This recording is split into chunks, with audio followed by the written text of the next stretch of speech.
Bright Tuty. Every student matters. How do metals and non-metals react with oxygen gas? So students, metals and non-metals react with oxygen gas to form oxides, right? Such as magnesium, which is a metal. First taking the example of metal, it reacts with oxygen to form magnesium oxide. And non-metal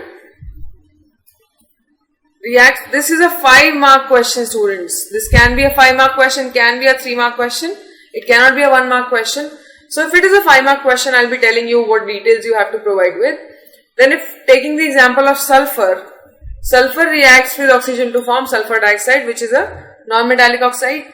Now metals form basic oxides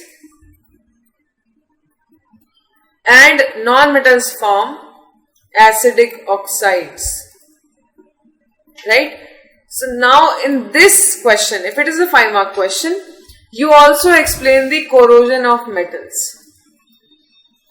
in which iron and copper, the reactions that we have studied, how they react with oxygen and they catch rust, how they are destroyed due to rusting.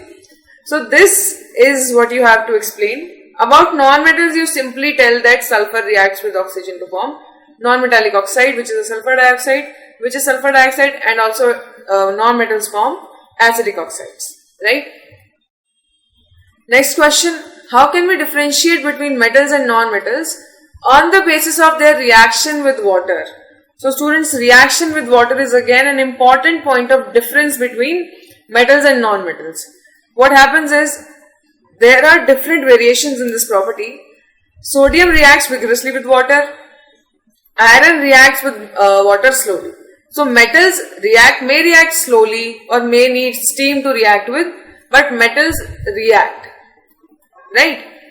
They will show some reaction, but non-metals do not react with water, though they may be very reactive in air. They are very reactive with air, with oxygen, but they are not reactive with water. An example is that phosphorus is a very reactive non-metal. It catches fire if exposed to air. So it is stored in water because it does not react with water. Alright? Explain the reaction of metals and non-metals with acids. We basically what we saw was that when metal reacts with an acid, for example, zinc is reacting with sulfuric acid. Right? So what happens is, zinc sulfate is formed and hydrogen gas is released, right? But non-metals show no reaction with acids. This is the difference between metals and non-metals. Metals show a reaction and hydrogen gas is evolved in most cases. Some of them might not react, but basically metals do show a reaction with, if we generalize, we can write that metals react with acids, but non-metals do not react with acids. How do metals react with bases? Now metals also react with bases. For example, zinc plus NaOH. This leads to the formation of sodium zincate and hydrogen gas. Sorry, this is the gas. So what is happening here? Zinc is reacting with sodium hydroxide to form sodium zincate and hydrogen gas. But this is not always the case. All metals do not react with bases. For example, aluminium reacts with NaOH to form sodium aluminate, right, plus hydrogen gas. So these two metals react, but all metals do not react with bases. Next, what are displacement reactions? Explain with the help of examples. Let us write the definition. In displacement reactions, what happens is, one metal reacts